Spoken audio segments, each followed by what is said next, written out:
இந்த பையன் அவன் ஃப்ரெண்ட்ஸுக்கு பண்ண விஷயத்த உங்கள் ஃப்ரெண்டே உங்களுக்கு பண்ணவே கூடாது அப்படின்னு வேண்டிக்கோங்க. அதுக்கு முடியும் சம்பவம் உங்களுக்கு நடக்கணும்னு நினச்சிங்கன்னா லைக் பண்ணுங்கள், நடக்கவே கூடாதுன்னு நினச்சிங்கன்னா நம்ம சேனலை சப்ஸ்கிரைப் பண்ணிவிடுங்க.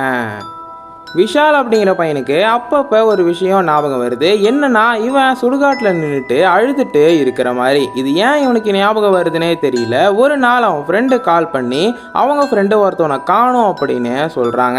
உடனே விஷால் கிளம்பி போய் தேடுறான் அவன் ஃப்ரெண்ட்ஸோட.